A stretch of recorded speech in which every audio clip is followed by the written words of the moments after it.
વણામે માટે ગિદવાણીજીને ખૂબ માન હતું.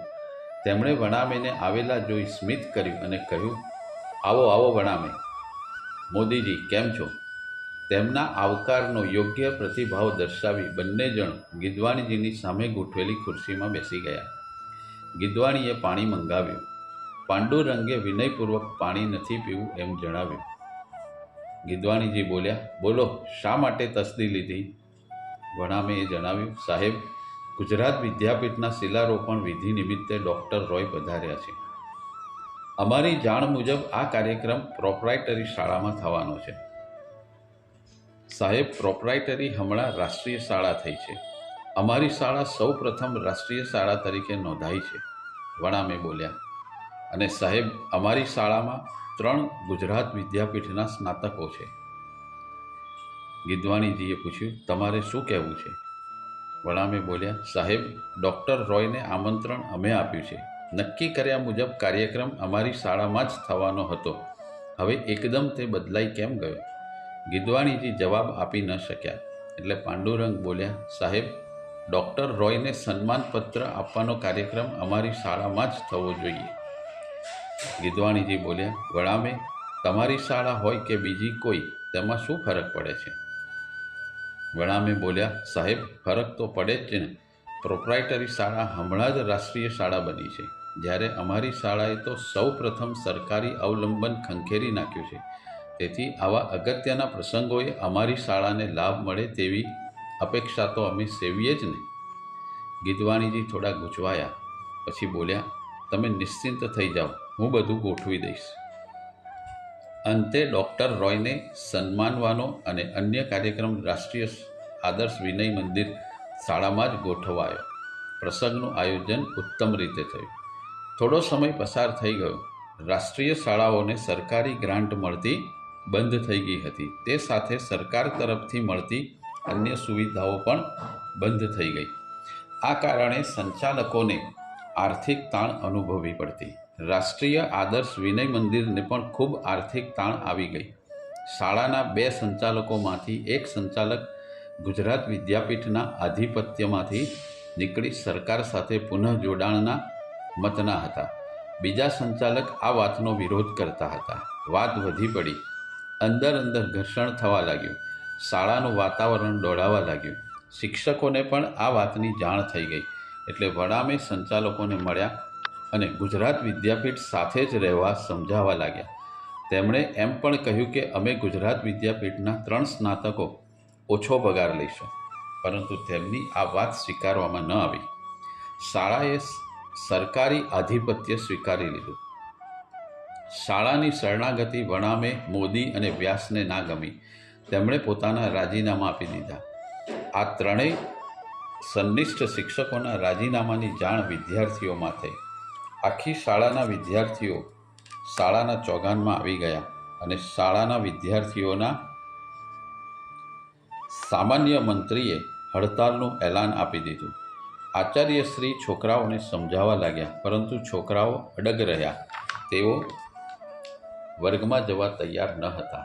એ જ સમયે 3 શિક્ષકો ઓફિસમાંથી બહાર નીકળ્યા. હડતાલિયા વિદ્યાર્થીઓ તેમને ઘેરી વળ્યા અને રાજીનામા પાછા ખેંચવાનું કહ્યું. વણામેએ રાજીનામું આપવાનું કારણ અને ત્યાંની યથાર્થતા સમજાવી. પછી બધાને પોતપોતાના વર્ગમાં જવાનું સમજાવ્યું.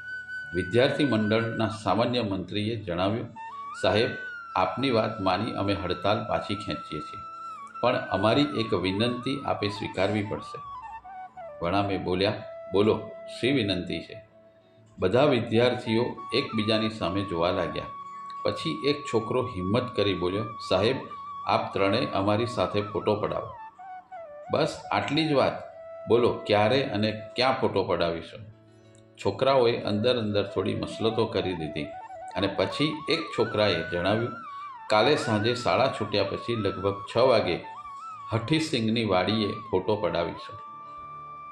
વણામે બોલ્યા, ચોક્કસ, અમે સમયસર આવી જઈશું. વિદ્યાર્થીઓ પોતપોતાના વર્ગમાં ગયા. ત્રીજે દિવસે વિદ્યાર્થીઓ સાથે 3એ ફોટો પડાવ્યો.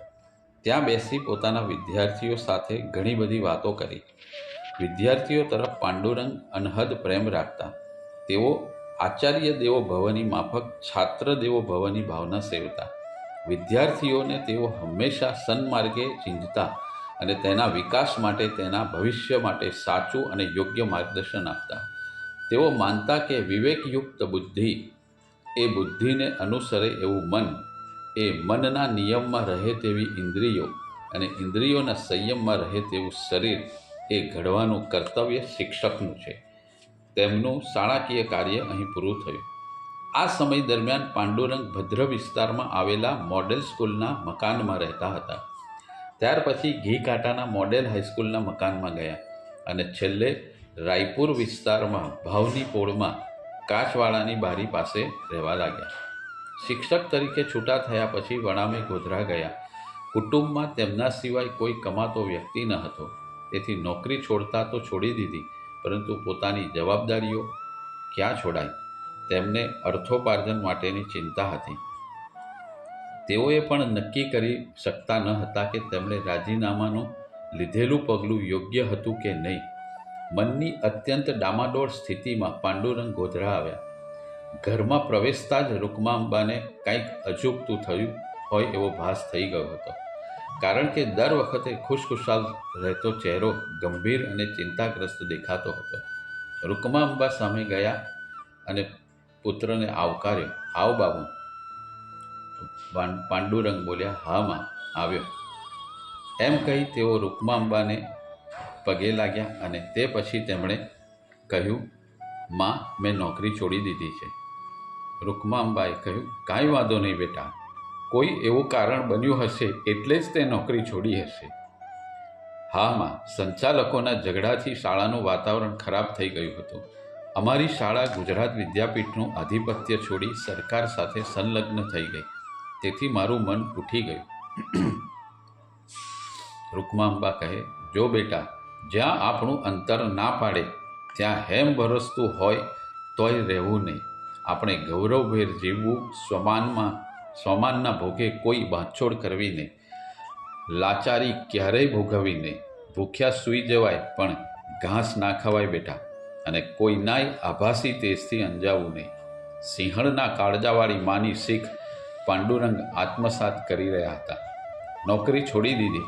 માએ આશ્વાસન આપ્યું, પણ એમ થવાથી ઘરના મોટા છોકરા તરીકેની જવાબદારીઓ થોડી મટી જવાની હતી. નારાયણ કોલેજના છેલ્લા વર્ષમાં હતા. ઘર ચલાવવા તથા નાનાને ભણાવવા પૈસા ક્યાંથી લાવવા, આવી ચિંતામાં આખી રાત પાસા ઘસ્યા. બીજે દિવસે અમદાવાદથી સમાચાર આવ્યા કે અમદાવાદના એક શ્રેષ્ઠી શ્રી સારાભાઈના દીકરી અનસુયાબેન તથા શ્રી શંકરલાલ બેંકરને સંસ્કૃત શીખવવા તથા પ્રાચીન ગ્રંથોનું હાર્દ સમજાવવા માટે એક સંનિષ્ઠ શિક્ષક જોઈએ છે. તેથી વણામેએ અમદાવાદ તરફની ગાડી પકડી. અનસુયાબેન તથા બેંકર સાહેબને તેઓ મળ્યા. સ્થળ, સમય વગેરે નક્કી થઈ ગયું. પગારની કોઈ વાત વણામેએ કરી ન હતી, પરંતુ અર્થોપાર્જનનો પ્રશ્ન ઉકલી ગયો. એક વખત બેંકર સાહેબને શીખવવા તેઓ ગયા હતા. અભ્યાસ પૂરો થયા પછી બેંકર સાહેબે ડૉક્ટર એની બેસન્ટની ગીતાના સારા એવા વખાણ કર્યા. ચર્ચા કરતા બેંકર સાહેબે પૂછ્યું, તમે એની બેસન્ટની ગીતા જોઈ છે? પાંડુરંગ બોલ્યા, ના, એમાં કંઈ વિશેષતા છે? એનું અંગ્રેજી સરસ છે, બેંકર સાહેબ બોલ્યા. એકાદ પળ શાંત રહીને પાંડુરંગ બોલ્યા, બેંકર સાહેબ, અંગ્રેજી સારું એટલે ગીતા ભાષાંતર સારું એમ કેમ કહેવાય? ગીતા શીખવા માટે એ વાંચવાની શી જરૂર? છતાં લાવો જોઈ લઉં. એમ કહી પાંડુરંગે ગીતા હાથમાં લીધી અને ગુરુ મહારાજનું સ્મરણ કરી ઉઘાડી. ગીતા ઉઘાડતા જ 11મા અધ્યાયનો 32મો શ્લોક નીકળ્યો. શ્લોકના બીજા ચરણમાં ઋતેશીનું ભાષાંતર વિધાઉટ ધેર, તારા વિના, એવું કરેલું હતું. વણામે તરત જ બોલ્યા, બેંકર સાહેબ, પરદેશીને બીજા દેશની ભાષાનું હાર્ટ સમજતા વાર લાગે, તેથી તેમના કથનમાં પ્રાણ ન આવે. અહીં શ્રી કૃષ્ણ ભગવાન કહે છે કે તું હોય કે ન હોય, બધા હણાયેલા જ છે. કોઈ બીજી શક્તિ બધાને હણવામાં કામ કરે છે. હે અર્જુન, તું સાથી કર્તૃત્વનું અભિમાન કરે છે. બધા જ હણાઈ ચૂકેલા છે. તું તો માત્ર નિમિત્ત જ છે. જ્યારે એની બેસન્ટના ભાષાંતર મુજબ બધા મરી ગયા છે, તે એકલો જ બચ્યો છે એવો અર્થ થાય છે. અહીં ઇન્સ્પાઇટ યોર સેલ્ફ જેવું કાંઈક બંધ બેસે. એક વખત બેન્કર સાહેબને તેઓ ગીતાનો 6ઠ્ઠો અધ્યાય શીખવતા હતા. તેમાં યોગિક ક્રિયાઓ અને યોગ સિદ્ધ પ્રાપ્ત કરેલા યોગીનું વર્ણન હતું. બેન્કર સાહેબે પૂછ્યું, પાંડુરંગ, આવી સઘળી સિદ્ધિઓ પ્રાપ્ત કરેલા યોગીઓના દર્શન આજે થાય ખરા? પાંડુરંગ કહે, હા, ચોક્કસ થાય, પરંતુ તેમના દર્શનની ઉત્કટ ઈચ્છા હોવી જોઈએ. બેન્કર સાહેબ બોલ્યા, તેઓ આપણી સમક્ષ આવે ખરા? જો આવે તો તેમને સઘળી સુવિધાઓ આપણે આપીએ. પાંડુરંગ કહે, સાહેબ, એ મહાત્માઓને કોઈ સુવિધાઓ જોઈતી નથી હોતી, કારણ તેમને કોઈ જરૂરિયાતની આવશ્યકતા જ નથી. વસ્ત્રો પહેરવાની પણ જરૂરિયાત નથી. લંગોટી પહેરે તોય શું અને ન પહેરે તોય શું? રહેવા ઝૂંપડું હોય તોય શું અને ન હોય તોય શું?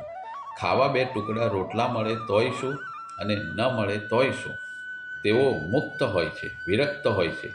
તેમને કોઈ જરૂરિયાત બાંધી શકતી નથી. સમગ્ર પ્રકૃતિ તેમની ગુલામ હોય છે. તેઓ એકદમ નિર્લેપ હોય છે અને નિરંતર ઈશ્વરમાં લીન હોય છે. આપણે બધા નામ પાછળ પડીએ છીએ, એ બધા રામ પાછળ પડે છે. તેઓ શહેનશાહોના પણ શહેનશાહ હોય છે. બેન્કર સાહેબ અનુત્તર થઈ ગયા. સમય પૂરો થયો હોવાથી વણામે પ્રણામ કરી વિદાય થયા. આ દરમિયાન પાંડુરંગનો અભ્યાસ ખૂબ વધી ગયો. કાકા સાહેબ કાલેલકરે જમનાલાલ બજાજના છોકરાને ટ્યુશન આપવા વર્ધા જવા પાંડુરંગનું નામ સૂચવ્યું. કાકા સાહેબે અનસુયાબેન તથા બેન્કર સાહેબને પાંડુરંગને છૂટા કરવા વિનંતી કરી, પરંતુ તેઓ તેમને છોડવા તૈયાર ન હતા. અનસુયાબેન જાહેર કાર્યક્રમમાં ખૂબ જ વ્યસ્ત રહેતા. અવારનવાર ગાંધીજી પાસે તેમને જવાનું થતું. બહારગામ પણ જવાનું ખૂબ થતું. તેથી પાંડુરંગ તેમને ભણાવવા જાય ત્યારે તેઓ મોટાભાગે હાજર જ ન હોય. તેથી મોટાભાગે પાંડુરંગને ધક્કા જ પડે. અનસુયાબેન પોતાની અન્ય કામગીરીને કારણે અભ્યાસ માટે આવી શકતા નહીં. તેમ છતાં પાંડુરંગનો પગાર સમયસર ચૂકવી દેતા. પરંતુ આ હકીકત સ્વમાની, ગૌરવશાળી અને હક વગરનું નહીં જ લેવાની ટેકવાળા પાંડુરંગને ગોઠતી નહીં. તેથી એક દિવસ સવારના પહોરમાં અનસુયાબેનને મળવા ગયા. તેઓ થોડીવાર દિવાનખંડમાં બેઠા. થોડી વારે અનસુયાબેન આવ્યા અને સામેના સોફા પર બેસી ખબર અંતર પૂછી સવારના પહોરમાં આવવાનું પ્રયોજન પૂછ્યું. પાંડુરંગે જણાવ્યું, બેન, આપ ખૂબ વ્યસ્ત રહો છો, તેથી આપ અભ્યાસ માટે આવી શકતા નથી અને મને પગાર કામ કર્યા વગર મળે છે. તે મને ખૂબ કઠે છે. અનસુયાબેનના મુખ પર સ્મિત રેલાઈ ગયું. તેમણે કહ્યું, જુઓ વણામેજી, તમે તો આવો જ છો ને. તમારો તો વાંક છે જ નહીં. વાંક તો મારો જ છે. હું જ આવી શકતી નથી. આ બાબતમાં તમારે કોઈ પ્રકારનો ક્ષોભ રાખવો નહીં. પાંડુરંગ બોલ્યા, પરંતુ તેમાં આપણે ઉભય પક્ષે શ્રેય શું સંધાયું? આપ અભ્યાસ કરી ના શકો અને મને મહેનત વગરનું અણહકનું મળે તે કેટલું યોગ્ય કહેવાય. અનસુયાબેનને નિસ્વાર્થ અને નિસ્પૃહી વણામે માટે અત્યંત અહોભાવ પેદા થયો.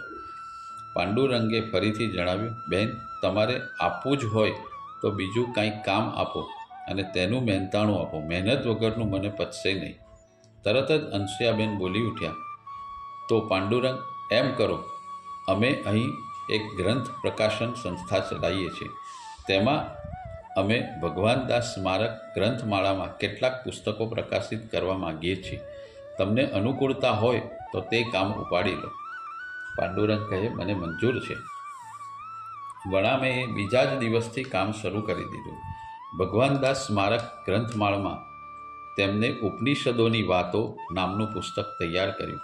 તેમાં સામાન્ય માણસોને ભાષ્યોનો ભાષાંતરો આપવાને બદલે તેમણે સ્વતંત્ર વિચાર કરી સારરૂપ વાર્તાઓને સરળ ભાષા અને બોધાત્મક શૈલીમાં રજૂ કરી. રશિયાના મહાન ચિંતક મહાત્મા ટોલ્સ્ટોયને કેન્દ્રમાં રાખી ટોલ્સ્ટોય અને શિક્ષણ નામનું પુસ્તક બહાર પાડ્યું. તેમાં ખૂબ જ સુંદર રીતે ટોલ્સ્ટોયના વિચારોનું આલેખન સરળ ભાષામાં કર્યું.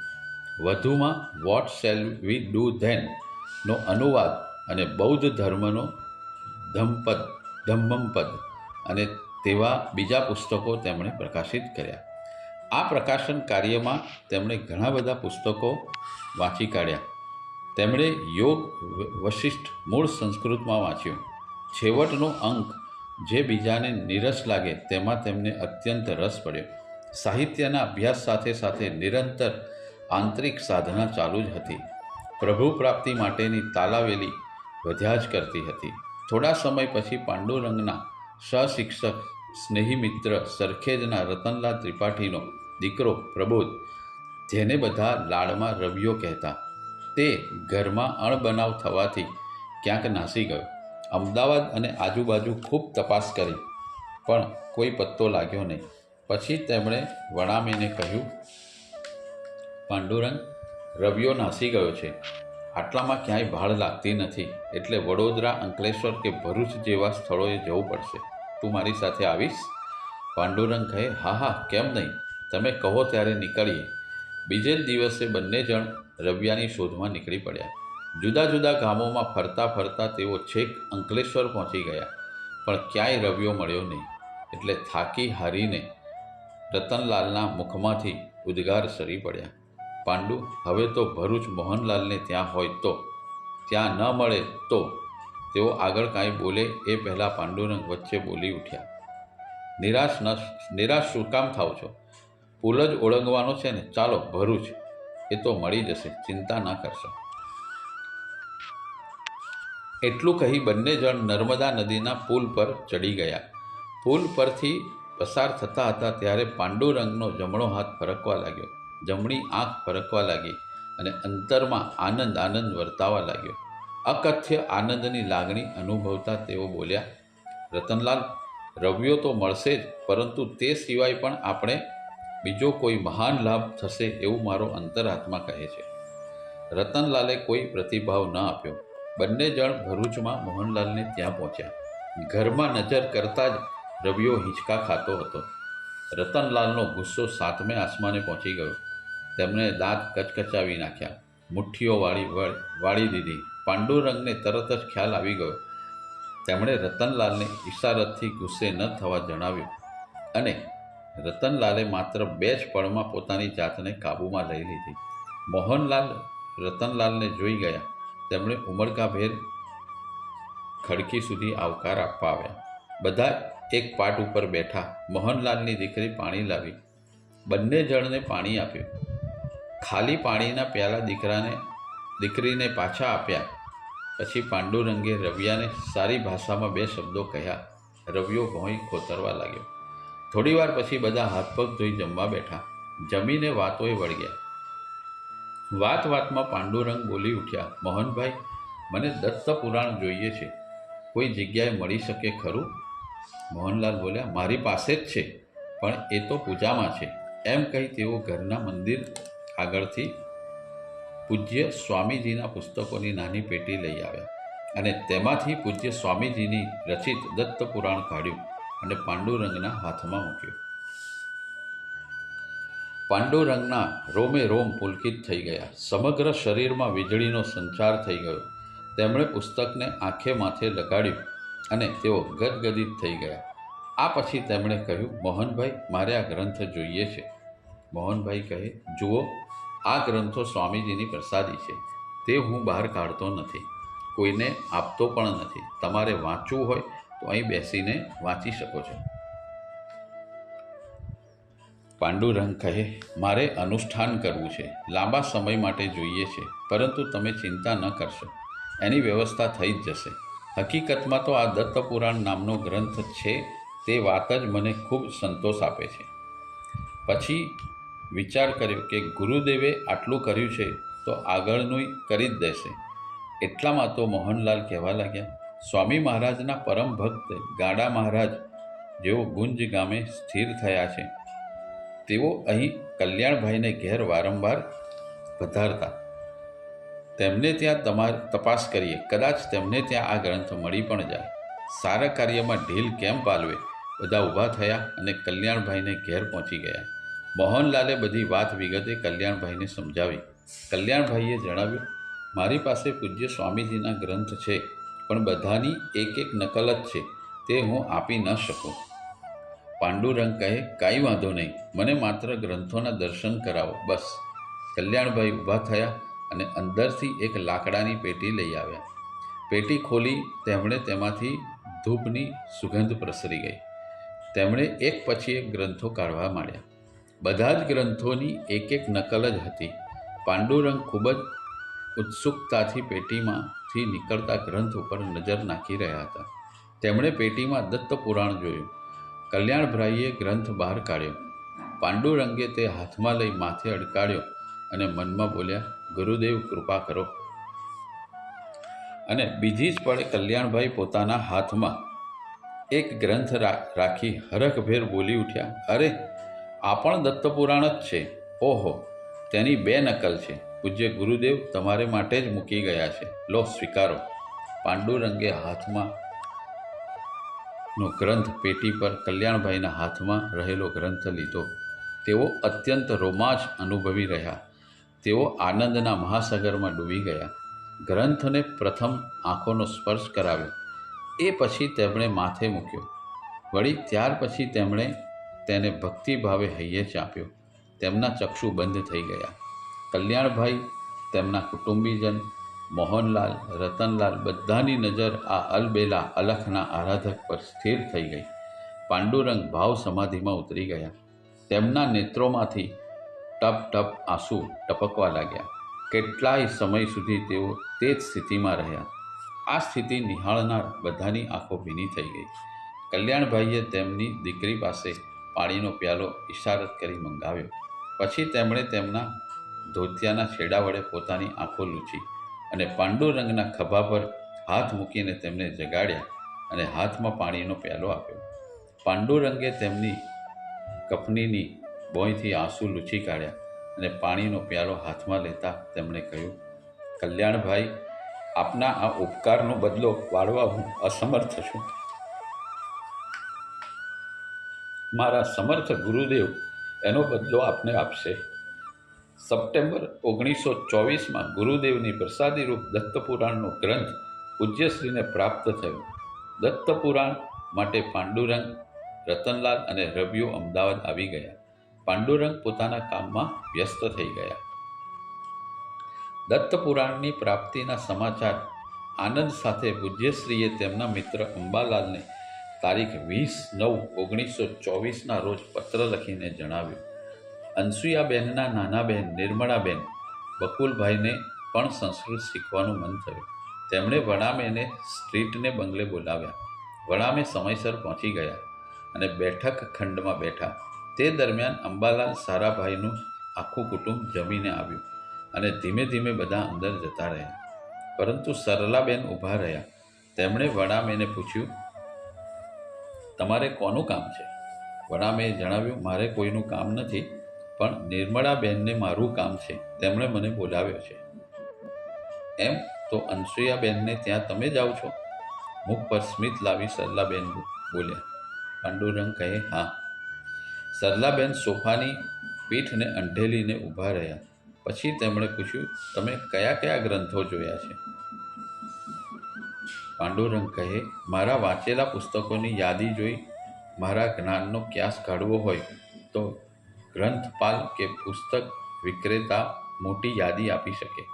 આમ છતાં તમારે કાંઈ પૂછવું હોય તો પૂછજો, મને ખબર હશે તો જણાવીશ. એટલામાં નિર્મળાબેન આવ્યા અને સરલાબેન ચાલ્યા ગયા. પાંડુરંગે અને નિર્મળાબેને સામસામા નમસ્કાર કર્યા. નિર્મળાબેન સામેના સોફા પર બેસી ગયા. એકાદ બે આડી અવળી ઔપચારિક વાતો કરી નિર્મળાબેને પૂછ્યું, તમે જ્યારે મોટા બેન ન આવે ત્યારે મને સંસ્કૃત શીખવશો? પાંડુરંગ કહે, આપ જ્યારે કહેશો ત્યારે શરૂ કરીશું. નિર્મળાબેને કહ્યું, હું આપને જણાવીશ. બીજી થોડી વાતો કરી તેઓ છૂટા પડ્યા.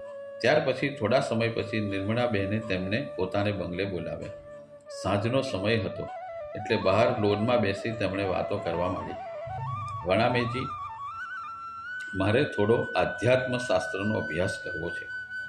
આપ કહેશો ત્યારે શરૂ કરીશું, પાંડુરંગે જણાવ્યું. આવતા અઠવાડિયાથી શરૂ કરી દઈએ.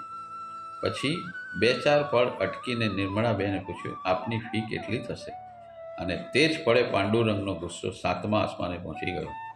તેમણે કહેવા માંડ્યું, જુઓ નિર્મળાબેન, તમને એક વાત જણાવી દઉં. બ્રહ્મ વિદ્યાના મૂલ્ય ના હોય, અને બ્રહ્મ વિદ્યા જો પૈસાથી જ પ્રાપ્ત થતી હોત તો કોઈ પૈસાવાળો બબૂચક ના હોત. એટલું બોલી પાંડુરંગ ઝાપા બહાર નીકળી ગયા. નિર્મળાબેન ડઘાઈ ગયા. તેમનું મોં સિવાઈ ગયું અને એક સોમાની નિસ્પૃહ પણ તીખા યુવાનની પીઠ નજરથી પંપાળી રહ્યા હતા. પાંડુરંગની સ્થિતિ એકદમ વિરક્ત થતી જતી હતી. તેમને કોઈની નોકરી કરવી ગમતી ન હતી. અનસૂયાબેન કે બેન્કર સાહેબ કે બીજા કોઈની ગુલામી ગમતી ન હતી. કેટલાય કરોડપતિઓ તેમને આધ્યાત્મિક જ્ઞાનના અભ્યાસ માટે કેણ મોકલતા, પરંતુ તેઓ ના પાડતા. તેમને થયું કે એ જો બધું ગૂંચવાયો તો આ મોહજાળ છૂટી શકશે નહીં. તેમને થતું કે આ બધાને હડસેલી મૂકવાની નિષ્ઠુરતા નહીં કેળવું તો ઈશ્વરીય કૃપા ઉતરશે નહીં. તેમનું શરીર પણ અવારનવાર બગડતું. છેલ્લા 15 દિવસથી એક ધાર્યા તાવ આવતો, તેથી તેઓ પથારીવશ રહેતા. આને કારણે મનન ચિંતનનો સમય સારો એવો મળતો.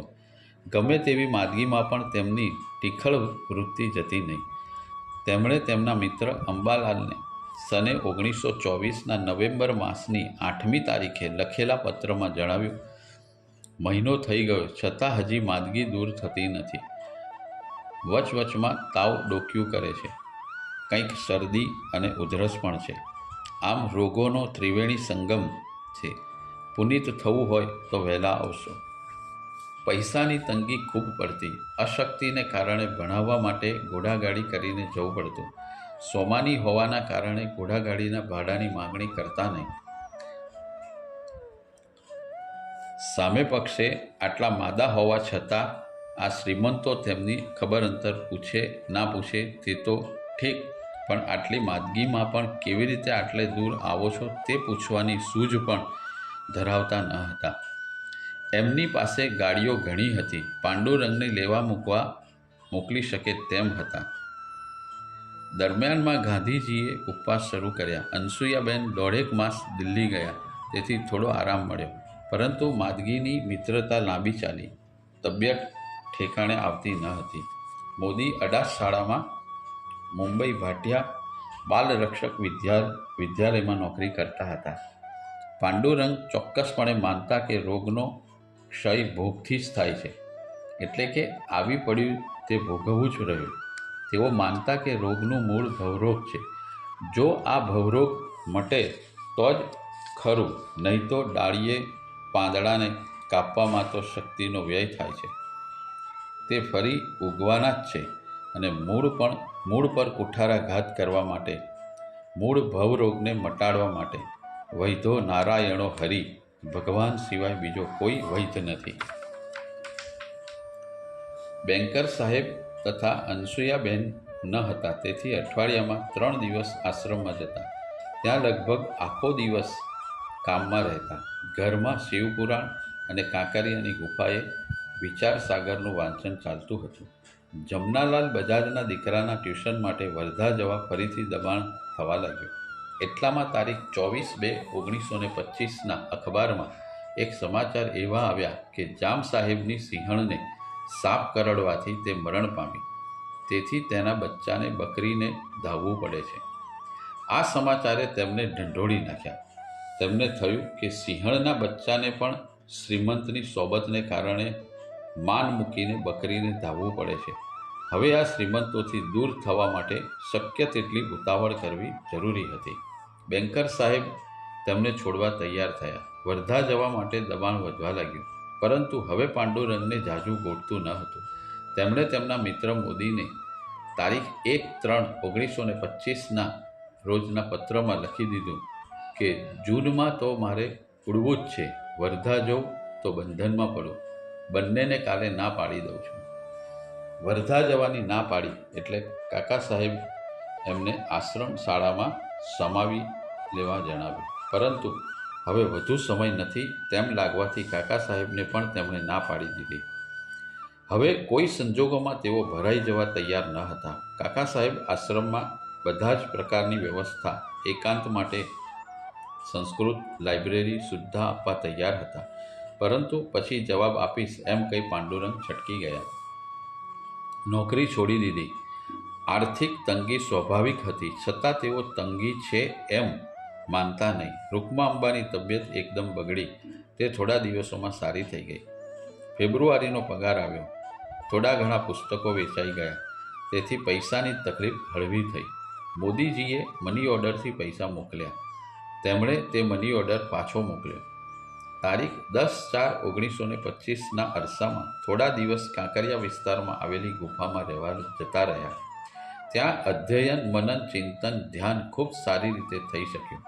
થોડા દિવસ ઘરે જમવા જતા, પરંતુ તે બાજુમાં રહેનારા એક ભાઈએ અતિ આગ્રહ કરી ત્યાં જ જમવાની વ્યવસ્થા કરી. કાકા સાહેબ કાલેલકર હજુ પણ આશ્રમ શાળામાં શિક્ષક તરીકે જોડાવા માટેનો આગ્રહ કરતા હતા. ખૂબ દબાણ પછી હા કહી, પણ તેમનું અંતઃકરણ બળવો પોકારી ઉઠ્યું. તે કહેતું હતું કે આમાં તારું શ્રેય નથી.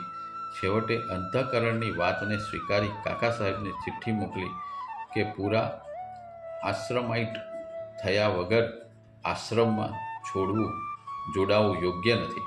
કાકા સાહેબે ફરીથી બપોરે 3 વાગે તેમને બોલાવ્યા. પાંડુરંગ ફરી મળવા ગયા ત્યારે ત્યાં સ્વામી પણ બેઠેલા હતા.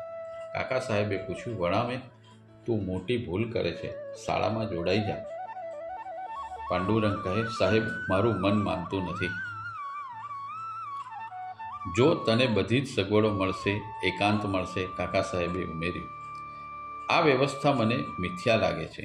અહીં મારું શ્રેય થાય એમ નથી, પાંડુરંગે જણાવ્યું. આ દરમિયાન સઘળી વાતચીત સાંભળી રહેલા સ્વામી બોલી ઉઠ્યા, અરે વડામે, તું આટલો નિર્વેદ કેમ થઈ ગયો છો, અને તે પણ આટલી નાની ઉંમરમાં? તેમના બોલવાની લઢણમાં થોડીક ઠેકડી પણ ઉડાવતા હતા તેવું લાગ્યું. વડામેએ સ્વામીની સામે જોયું. માત્ર 2 પળ તેમની સામે નજર મેળવી. મુખેથી એક હરફ સુદ્ધા ઉચ્ચાર્યો નહીં, પરંતુ મનોમન તેઓ કહી રહ્યા, દિલના દર્દનું સમાન દર્દવાળું દિલ જ પારખી શકે. પછી કાકા સાહેબ સાથે છેલ્લી વાત કરવાનું મન સાથે તેમણે નક્કી કરી લીધું. તેમણે જણાવ્યું, મારા શિક્ષક તરીકે એમને એમ પણ આશ્રમમાં આવી શકાશે નહીં. મને ક્ષમા કરો. આટલું કહી તેઓ કેબિન બહાર નીકળી ગયા. ધીમે ધીમે તેમની ઊંઘ ઓછી થઈ ગઈ. તેને કારણે શરીર અસ્વસ્થ રહેવા લાગ્યું. અંતર નિરંતર રડવા લાગ્યું. મન અત્યંત અસ્વસ્થ રહેવા લાગ્યું. આ અવસ્થામાં દુઃખનો અંશ પણ ન હતો. ઊંઘ લગભગ દુશ્મન બની ગઈ. આ બધાની અસર શરીર પર પડવા લાગી. તેમને માથાના તાલુ પ્રદેશમાં તીવ્ર વેદના ઉપડી. કેમે કરીને વેદના કાબૂમાં આવતી ન હતી. માથાના વાળ કઢાવી નાખ્યા. તેમને થયું કે પ્રાણ મસ્તકમાં ઉર્ધ્વ ગતિએ ચડતો હોય તેમ તેમને લાગ્યું. પણ ખરેખર શું થાય છે તે તેઓ સમજી શકતા ન હતા. તેમણે ખૂબ બરફ ઘસવા માંડ્યો. તેલ ઘસ્યું, પણ વેદના શમતી ન હતી.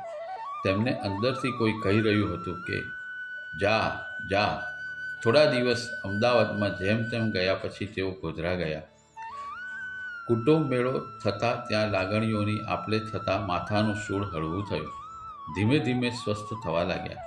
હવે પાંડુરંગના લગ્ન માટે માગા શરૂ થવા માંડ્યા હતા. રૂકમાંબા, વિશ્વનાથ તથા સગા સંબંધીઓ તેમને ખૂબ સમજાવવા લાગ્યા, પરંતુ તેઓ બધાને ના જ પાડતા હતા. રૂકમાંબાને ખૂબ ચિંતા થવા લાગી. આખો દિવસ પાંડુરંગને પરણાવવાના જ વિચારો કર્યા કરતા હતા. એક દિવસ પોળમાં એક જ્યોતિષીએ ટેલ નાખી, છે કોઈને ભવિષ્ય જાણવાની ઈચ્છા, સચોટ ભવિષ્ય ભાખી, પરદેશ ગમન, લગ્ન વિષયક અને જીવનના અટપટા પ્રશ્નોનો ઉકેલ માત્ર થોડી પળોમાં મેળવો. એ જ્યોતિષે કપાળે ત્રિપુંડ કર્યું હતું. માથે લાલ પાઘડી પહેરી હતી. લાંબુ અંગરખું અને મેલું દાટ ધોતિયું પહેરેલું હતું. નાકની અડધી દાંડીએ ઉતરી ગયેલા ચશ્માના જાડા કાચની ભીતરમાંથી તેઓ ચારે બાજુ ચકડ વકડ જોતા હતા.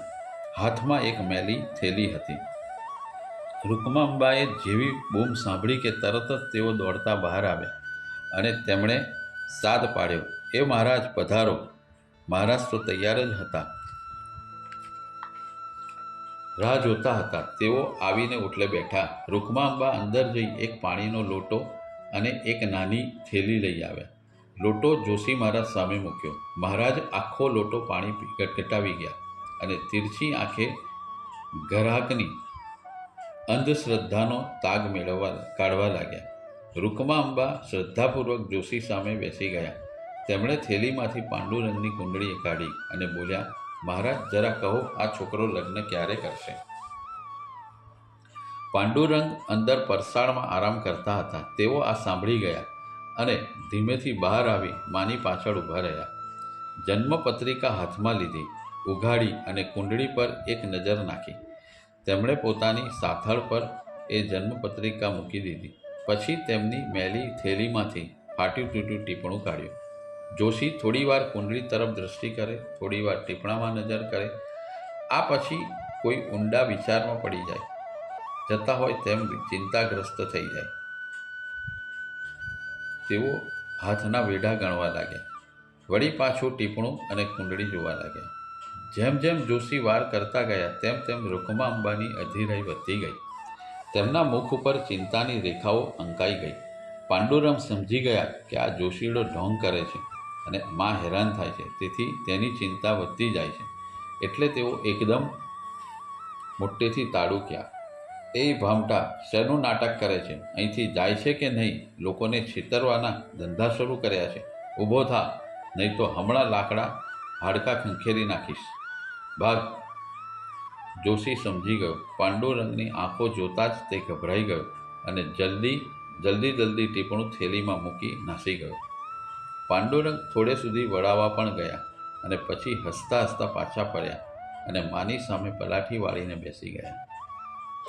રૂકમાંબા બોલ્યા, આવું તે કરાતું હશે બાબુ? આવેલા જોશી મહારાજને તુકારો કરાય?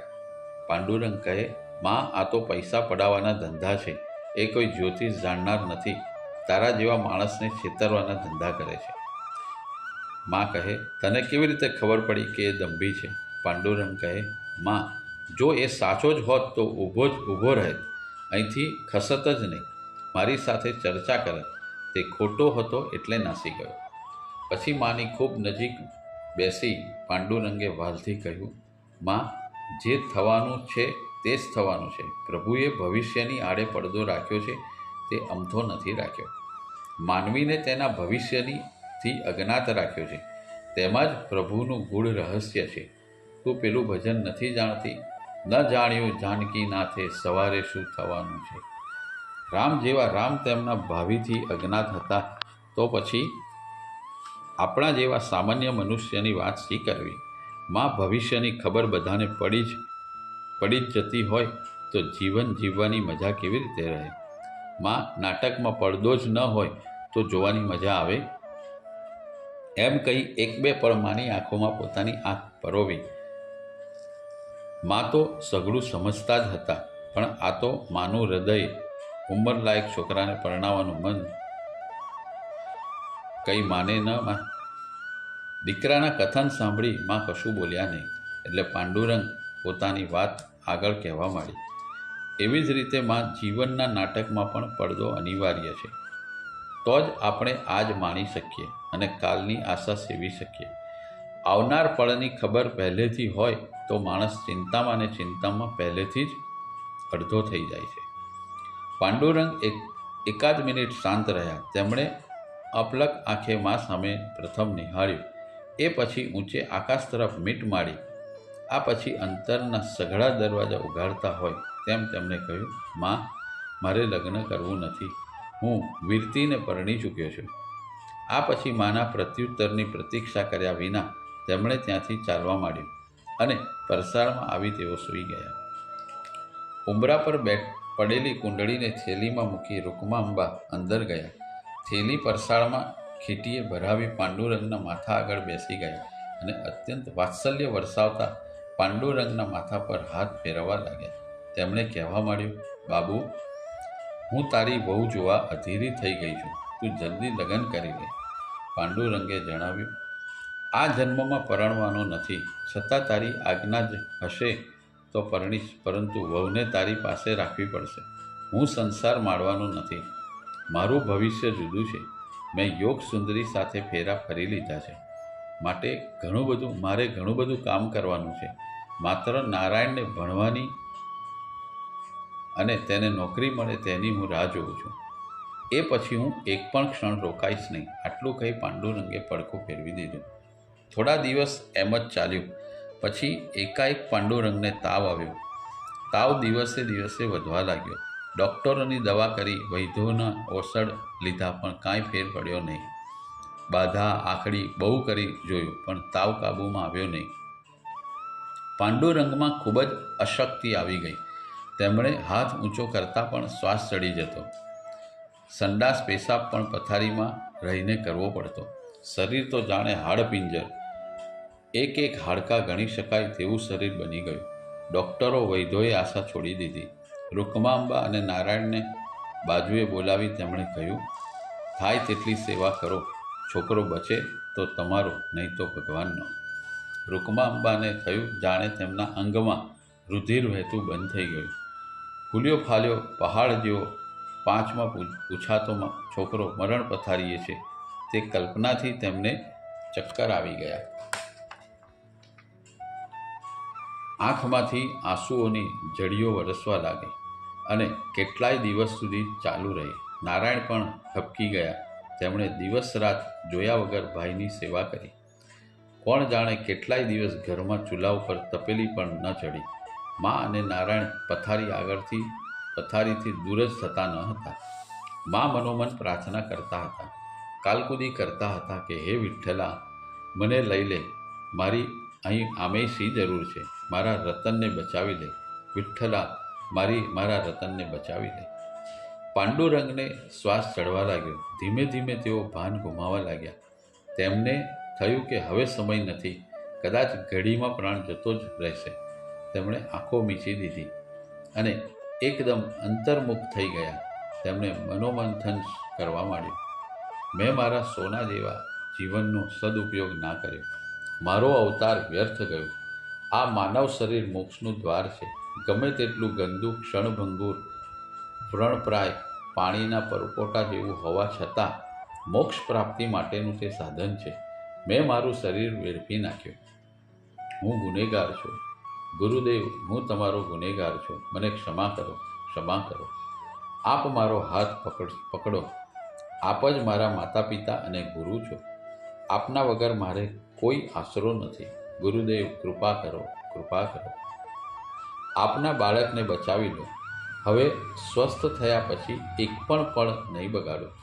તમારી ભક્તિમાં લીન થઈ જઈશ, સાધનામાં ગરકાવ થઈ જઈશ. શેષ જીવન આપની ઈચ્છા મુજબ વિતાવીશ. ગુરુદેવ, સહાય કરો, સહાય કરો. થોડી વારે તેમને શ્વાસ ધીમો પડ્યો. થોડી સ્વસ્થતા આવી. 2 પળ માટે આંખો ખોલી અને ફરી મીચી દીધી. રૂકમાંબાનો હાથ સતત માથા પર ફરતો હતો. નારાયણ પગ દબાવતા હતા. 2-5 મિનિટ માટે પાંડુરંગે આંખ મીચી રાખી. પછી ધીમેથી આંખો ખોલી અને અત્યંત ક્ષીણ અવાજે તેઓ બોલ્યા, માં, નારાયણ, તમે થોડો સમય બહાર જાઓ. દરવાજો બહારથી બંધ કરી દેજો. મારે એકાંત જોઈએ છે. ગુરુદેવ સાથે વાતો કરવી છે. અનિચ્છાએ બંને જણ બહાર ગયા અને દ્વાર બહારથી બંધ કરી દીધા. અત્યંત અશક્તિ હોવા છતાં મહેનતપૂર્વક પાંડુરંગ પથારીમાં બેઠા થયા. પલાઠી વાળી બેસી ગયા. આંખો બંધ કરી ધ્યાનમાં ઉતરી ગયા અને બીજી જ પળે ગુરુદેવ પાંડુરંગ સમક્ષ હાજર થઈ ગયા. પાંડુરંગ ધ્યાનમાં બોલ્યા, ગુરુદેવ, ક્ષમા કરો. મેં જીવન વેડફી નાખ્યું છે. હવે નહીં વેડફું. સ્વસ્થ થતાની સાથે સાધનામાં લાગી જઈશ. ગુરુદેવ મરક મરક હસવા લાગ્યા. જમણો હાથ ઊંચો કર્યો. આશીષ આપીને અદૃશ્ય થઈ ગયા. પાંડુરંગના શરીરમાં શક્તિનો સંચાર થવા લાગ્યો. અંગે અંગમાં ચેતના પ્રવેશી. શ્વાસ એકદમ નિયમિત થઈ ગયો. મુખ પરની આભા ફરી આવી ગઈ. તેમણે નારાયણ અને માને અંદર બોલાવ્યા અને કહ્યું, મને કાગળ પેન્સિલ આપો. રૂકમાંબા અને નારાયણ આશ્ચર્યચકિત થઈ ગયા. પાંડુરંગના શરીરમાં અકલ્પ્ય સ્ફૂર્તિ હતી. તેઓ સ્વસ્થતાથી પથારીમાં બેઠા હતા. બંને જણ ખૂબ ખુશ થઈ ગયા. નારાયણે 2-3 કાગળ અને પેન્સિલ આપી અને ટેકો લેવા એક પુસ્તક પણ આપ્યું. પાંડુરંગે ઓશિકું ખોળામાં લઈ તેની ઉપર પુસ્તક મૂકી કાગળમાં ટપકાવવા માંડ્યો. થોડાક જ સમયમાં સારંગ રાગમાં પાંડુરંગે દત્તાષ્ટકની રચના કરી. ઢૂંઢત દેખા જગત મેં सार वस्तु है, जिन पाए सब पालिया, दत्त दत्त दो भे. સમગ્ર જગતમાં શોધ કરતા પૂજ્યશ્રીને એક એવી સાર વસ્તુ પ્રાપ્ત થઈ કે જે મેળવતા તેમણે બધું જ પ્રાપ્ત થઈ ગયું, અને જેને એ પરમ તત્વ પ્રાપ્ત થઈ ગયું તેને એ પછી અન્ય શું પ્રાપ્ત કરવાનું રહે. એક પરમ તત્વ તે શ્રી દત્ત પૂજ્યશ્રીને દત્ત શબ્દના ભેદ સમજાવતા કહ્યું છે. અક્ષર દ એટલે દયા, દાન અને દમન. ઉપનિષદમાં કહ્યું છે કે એક વખત દેવો, દાનવો અને માનવો બ્રહ્માજી પાસે ઉપદેશ માટે ગયા. બ્રહ્માજીએ ત્રણેયને ઉપદેશ આપ્યો. દ પછી દરેકને પૂછ્યું, શું સમજ્યા? તો દેવો કહે, અમે સ્વર્ગમાં યથેચ્છ ભોગ ભોગવીએ છીએ, તેથી આપ અમને ઇન્દ્રિયો પર દમન કરવાનો ઉપદેશ આપો છો. દાનવો કહે, અમે હિંસક છીએ, તેથી આપ અમને દયાના ગુણ કેળવવાનો ઉપદેશ આપો છો. જ્યારે માનવીઓએ કહ્યું, અમે ધન સંપત્તિની લાલસામાં રાચીએ છીએ, જરૂર કરતાં વધુ સંગ્રહ કરીએ છીએ, તેથી આપ અમને દાનનો ઉપદેશ કરો છો. દત્ત શબ્દમાં રહેલ અક્ષર તનો અર્થ પૂજ્યશ્રી વિષયાધ્યાસ કરે છે. જીવાત્મા સૂક્ષ્મ શરીરને આધીન છે. સૂક્ષ્મ શરીરી એટલે 5 ઇન્દ્રિયો, 5 કર્મેન્દ્રિયો, મન, બુદ્ધિ, ચિત્ત અને અહંકાર એમ 14 તત્વોને આધીન હોય છે. આને કારણે જ્યારે જીવ એક શરીરમાંથી બીજા શરીરમાં પ્રવેશે છે ત્યારે આ સૂક્ષ્મ દેહને સાથે લઈને જાય છે. તેથી જન્મોજન્મના વિષયાધ્યાસને કારણે એ વિષયોમાં આસક્ત રહે છે. તેથી તે વિષયો ભોગવવામાં તલ્લીન રહે છે અને પરમ તત્વને ભૂલી જાય છે, અને તેથી તેના જન્મ મરણના ફેરા ચાલુ જ રહે છે. પૂજ્ય શ્રી દત્તના આ તકારનો એટલે કે વિષયાધ્યાસનો ભેદ એટલે કે ખંડન કરવાનો, ત્યાગ કરવાનું સૂચવે છે. એટલે પૂજ્યશ્રી કહે છે, મનુષ્ય દયા, દાન અને દમનની વૃત્તિ કેળવી વિષયાધ્યાસનો નાશ કરે તો જ તે બ્રહ્મ સ્વરૂપ બની શકે. આમ એક સુંદર કાવ્યસ્તુતિની રચના કરી એક કાગળ તેમણે બાજુએ મૂક્યો. એક બીજો કાગળ લઈ તેમણે તેમાં એક સંસ્કૃતમાં દત્ત શરણાષ્ટક નામનું સ્તોત્રની રચના કરી. ત્યજ સંસારમ ભજ રે સારમ સર્વાધારમ શ્રી દત્તમ. જેવી પંક્તિની રચના કરી તેવો પ્રારંભ કર્યો. તેમાં પૂજ્યશ્રી જણાવે છે કે હે મનુષ્ય, શ્રી દત્તને સમર્પિત થઈ જા. એનું શરણું જ પાવનકારી છે. સર્વનો આધાર એવા સાર એવા શ્રી દત્તને ભજ. મિથ્યા વાદ વિવાદ છોડી દે. પર નિંદા ક્યારેય ન કર. શ્રી દત્તને ભજવાનું મૂકી ધન, સમાજ, પત્ની, દીકરા વગેરેમાં આસક્તિ ન રાખ. આગળ પૂજ્યશ્રી કહે છે, હે મૂર્ખ, દત્ત સિવાય બધું અસાર છે. લાભાલાભ, માન અપમાનનો વિચાર સરખો છોડી દે. નાગું ભૂખ્યું બાળક જેમ માની પાસે જાય છે તેમ તું દત્તને શરણે જા. એ માયાતીત ભાવ સ્વરૂપ અને માત્ર સુખ સ્વરૂપ દત્તનું ધ્યાન કર. બીજા કાગળ ઓશિકા નીચે દબાવી મૂક્યા. પછી માની સામે તેમણે જોયું અને મનોમન પ્રણામ કર્યા. તે દિવસે થોડું ખાધું. તેઓ ધીમે ધીમે સ્વસ્થ થવા લાગ્યા. શરીરમાં શક્તિ સંચાર લાગી. મુંબઈથી અમૃતલાલ મોદીનો પત્ર આવ્યો હતો. તેમાં તેમણે પાંડુરંગને આરામ માટે ત્યાં બોલાવ્યા હતા. પાંડુરંગ થોડા દિવસ આરામ માટે બોરીવલી ગયા. ત્યાંથી એલિફન્ટાની ગુફા વગેરેમાં ફરી નવી તાજગી મેળવી તેઓ મુંબઈથી ગોધરા પરત આવ્યા. આ દરમિયાન નારાયણને મુંબઈ ભાટિયા હાઈસ્કૂલમાં અંગ્રેજીના શિક્ષક તરીકે નોકરી મળી ગઈ હતી. હવે ઘર ખર્ચની કોઈ ચિંતા ન હતી. ગુરુદેવને આપેલા વચન પ્રમાણે સ્વસ્થ થયા પછી એક પણ પળ તેઓ બગાડવા માંગતા ન હતા. પ્રભુ મિલનની તાલાવેલી વેગ પકડતી હતી. હવે તેઓ કોઈ પણ સંજોગોમાં રહી શકે તેમ ન હતા. તેમને થયું કે જો આ જન્મ ચૂકી ગયો તો આંધળાની ભીત જેવો હાલ થશે. તેથી બનતી તરાએ એકાંત સ્થળ શોધી સાધનામાં લાગી જવાનો તેમણે દ્રઢ નિશ્ચય કર્યો. એક દિવસ સવારે ધ્યાનમાં બેઠા હતા ત્યારે સ્વામીજી આવ્યા. તેમણે કહ્યું, પાંડુ, તું નવા અવતારે આવ્યો છે. તારો જન્મ જગતના ઉદ્ધાર માટે થયો છે. સમય વેડફીશ નહીં. જલ્દી ઘર છોડી દે, સંસાર છોડી દે. પાંડુરંગ ધ્યાનમાંથી બહાર આવ્યા. મા પાસે સંસાર છોડવાની આજ્ઞા માગવી એ સહેલી વાત ન હતી, પરંતુ માની આજ્ઞા લેવી જ પડશે તે ફરજિયાત હતું. તેમણે આંખો બંધ કરી અને મનોમન ગુરુદેવને પ્રાર્થના કરી. ગુરુદેવ, મા પાસે જાઉં છું, આજ્ઞા લેવા જાઉં છું. શક્તિ આપજો, માને પણ શક્તિ આપજો.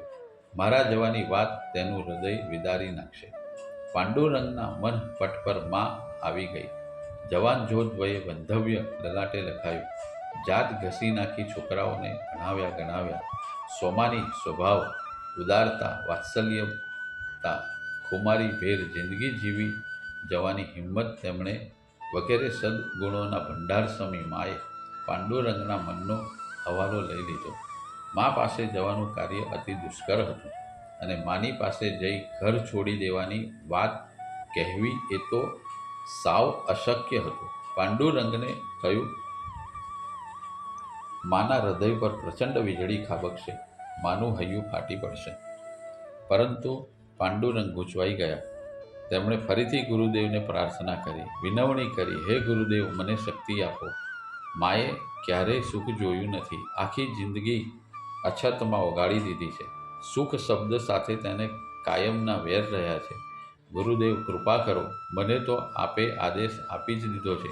એ મુજબ હું ઘરમાં કૃત નિશ્ચય છું જ, પરંતુ મારા જવાની વાત હું માની સામે મૂકીશ ત્યારે તેને શું થશે? એ ફાટી નહીં પડે? એનું હૃદય બંધ નહીં પડી જાય? એનું કાળજું કોરાઈ નહીં જાય? ગુરુદેવ, ગુરુદેવ, દયા કરો. પાંડુરંગની આંખોમાંથી આંસુ સરવા લાગ્યા. માત્ર 2-3 મિનિટમાં જ પાંડુરંગે પોતાની જાતને સંભાળી લીધી. આંખો તથા મુખ લૂછી ભગવાનને પગે લાગ્યા અને પોતાને તથા માને શક્તિ આપવા પ્રાર્થના કરી. ધીમે પગલે પરસાળના ઉંબરા પાસે બેસીને શાક સમારી રહેલા રૂકમાંબા પાસે તેઓ બેઠા. માની સામે પલાઠી વાળી તેઓ બેસી ગયા. 1-2 મિનિટ બહાર પડેલા એક ટિંડોળાના ફોડવાને તેઓ આંગળીથી રમાડવા લાગ્યા અને ત્યાર પછી ધીરે રહીને બોલ્યા, માં. પાંડુરંગ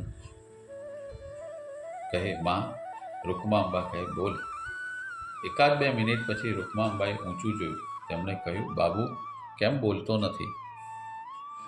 અત્યંત પ્રયત્ન કરી મહા મહેનતે પાંડુરંગ બોલ્યા, માં, તારી પાસે એક અગત્યના કાર્ય માટે આજ્ઞા લેવા હું આવ્યો છું. રૂકમાંબા કહે, બોલ બેટા, એવું તે શું છે? પાંડુરંગ બોલ્યા, માં, તું જાણે છે કે હું હમણાં જ નવે અવતારે આવ્યો છું. હા બેટા, એ તો વિઠ્ઠલાની કૃપા છે. પાંડુરંગ કહે, માં, એની કૃપા વગર પાંદડું હલતું નથી. થોડી વાર શાંત રહ્યા પછી ફરી પાંડુરંગ બોલ્યા, માં, આજે ગુરુદેવ ફરીથી ધ્યાનમાં આવ્યા હતા. તેમણે મને સ્પષ્ટપણે કહ્યું કે ચાલ, ઉઠ, તારું અહીં કામ નથી. સંસાર છોડી દે. અલખની આરાધનામાં લાગી જા. તારે ઘણા કામ કરવાના છે. જગતનો ઉદ્ધાર કરવાનો છે. સમય ના બગાડ. ઘર છોડી દે. પાંડુરંગ એકી ટસે નીચું જોઈને બધું બોલી ગયા. પછી માની સામે નજર કરી. માની આંખોમાંથી આંસુ દળદળ વહી રહ્યા. પાંડુરંગ કહે, માં, તું રડીશ નહીં. તારી સ્થિતિ મારાથી અજાણ નથી. પણ માં, મેં કહ્યું ન હતું કે નાનો નોકરી લાગશે એટલે હું સાધના કરવા નીકળી જઈશ. મારી લાચારી છે માં. મારે ઘણા કામ કરવાના છે. મને આજ્ઞા આપો માં, મને આજ્ઞા આપો.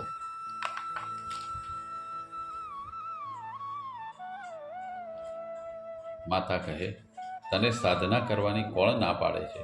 તું તે કર, પણ ઘરમાં રહીને કર. તને અમે એક રૂમ અલગ આપી દઈશું. કોઈ રીતે તારી સાધનાને આડે અમે નહીં આવીએ. પાંડુરંગ કહે, માં, ઘરમાં રહીને સાધના નહીં થઈ શકે. મને આસક્તિ આવી જાય અજાણતામાં પણ સંસારમાં પ્રવેશી જવાય. મારે કોઈ એકાંત સ્થળે જ જવું પડશે. રૂકમાંબા છૂટા મોહે રડી પડ્યા અને ખૂબ આક્રંદ કરવા લાગ્યા. કહેવા લાગ્યા, બેટા, ભર જવાનીમાં બંધવ્યનો વજ્રઘાત થાય. નર્દમ અછતની સ્થિતિમાં છોકરા ઉછેરવાની, ભણાવવાની, સંસ્કારનું સિંચન કરવાની, દવા દારૂ કરવાની કપરી જવાબદારી બજાવી. જ્યારે ઘડપણ ડોકાય ત્યારે જવાન જો છોકરો બાવો થાય તે કઈ માં સહન કરે? બોલ, કોણ સહન કરશે? આટલું બોલતા માની આંખોમાં ખૂબ આંસુ ઉભરાઈ આવ્યા અને ખૂબ રુદન કરવા લાગ્યા. અને ફરીથી બોલ્યા, તમે બંને મારી ડાબી જમણી આંખો છો. આટલું બોલતા બોલતા રૂકમાંબામાં બેભાન થઈ ગયા. ક્યાંય સુધી મૂર્છા વળી નહીં. પાંડુરંગના પગ નીચેથી ધરતી સરકવા માંડી. આંખે અંધારા આવવા લાગ્યા. કાનમાં ખૂબ જ દર્દ થવા લાગ્યું. માથામાં કોઈ હથોડા ઝીકતું હોય તેમ લાગ્યું. તેમની બુદ્ધિ બહેર મારી ગઈ. તેમની આંખો મીચાઈ ગઈ. ખુલ્લી રહી શકતી ન હતી. શું કરવું તેની સૂઝ ન પડી. માની દયનીય અસહાય સ્થિતિ તેમનાથી જોઈ શકાતી ન હતી. તેમણે ગુરુદેવને પ્રાર્થના કરી, ગુરુદેવ, બધું પરીક્ષા ન લો, હું તો ભાંગી પડીશ. ગુરુદેવ, માર્ગદર્શન આપો, કૃપા કરો. એટલામાં રૂકમાંબાની મૂર્છા વળી. તેઓ ધીમેથી બેઠા થયા. આંખો મોં સાડીના છેડાથી લૂછ્યા. તેઓ સાવ લેવાઈ ગયા હતા. મોં પર ફિકાશ ઉતરી આવી હતી. તેમણે 1-2 મિનિટ સ્વસ્થ થયા પછી પાંડુરંગે કહેવા માંડ્યું, માં, મમતા છોડો. મારે ગયા વગર છૂટકો નથી. જગતનો ઇતિહાસ સાક્ષી પૂરે છે કે જગતના કલ્યાણ માટે માતાઓનો ત્યાગ હંમેશા મહાન રહ્યો છે. દરેક મહાપુરુષની માતાએ પુત્ર ત્યાગનો આઘાત જીરવ્યો છે. આ પછી 1-2 પળ અટકી તેઓ ફરી બોલ્યા, માં, કૌશલ્યાએ રામને વનમાં ના જવા દીધા હોત તો જગતને ભારરૂપ રાવણને કોણ સંહારત અને જગતને રામાયણની ભેટ મળત? કૃષ્ણના જન્મ પછી દેવકીએ કૃષ્ણનો ત્યાગ ન કર્યો હોત તો ગીતાના ગાન કોણ કરત? આજે શ્રી રામ અને શ્રી કૃષ્ણ ભગવાન તરીકે પૂજાય છે તે પૂજાતા હોત ખરા? માં મહાન કાર્યો માટે મહાન ત્યાગ માગી લે છે. આજ્ઞા આપો માં. એમ કહી પાંડુરંગે પોતાનું મસ્તક માતાના ખોળામાં મૂક્યું. 1 પળમાં જ રૂકમાંબા સ્વસ્થ થઈ ગયા. ઘડી પહેલાંનું કોમળ વાત્સલ્યથી ભરેલું કમજોર હૃદય ફરીથી વજ્રસમું થઈ ગયું. તેમની મહાનતા જાગૃત થઈ ગઈ. તેઓ ધીમેથી પાંડુરંગના માથા પર હાથ ફેરવતા બોલ્યા, ઉઠ બેટા, જાગ અને આખા જગતને જગાડ. તું જગતનો ઉદ્ધાર કર. હા, આખા જગતનો ઉદ્ધાર કર. મારા તને આશીષ છે. પાંડુરંગે સહેજ માથું ઊંચું કરી માનું મુખારવિંદ જોયું અને બીજી જ પળે માતાના ચરણોમાં આળોટી પડ્યા અને બોલ્યા, માં, તારા ત્યાગની તોલે આખા વિશ્વનો વૈભવ ન આવે. માં, તું જ્યારે યાદ કરીશ ત્યારે હું હાજર થઈશ. એટલું કહી તેઓ ઊભા થયા અને બાજુએ જુએ તો ત્યાં નારાયણ ઊભો હતો. પાંડુરંગે નારાયણને માજીની સોંપણી કરી. રૂકમાંબા રસોડામાં ગયા. દાળ ભાત શાક અને કંસાર રાંધ્યો. 3 જણાએ સાથે બેસીને ભોજન કર્યું અને પછી માને સાષ્ટાંગ દંડવત પ્રણામ કરી ઘરમાંથી પાંડુરંગ નીકળી પડ્યા. સંસાર છોડી ગયા. સારની સાધના માટે સંસાર ત્યાગી દીધો. સને 1925ના જુલાઈ માસના આરંભના દિવસોમાં પાંડુરંગે સંસાર છોડ્યો. અવધૂત ચિંતન શ્રી ગુરુદેવ દત્ત શ્રીપાદરાજમ શરણમ પ્રબધ્યે. અધ્યાય 9 સમાપ્ત.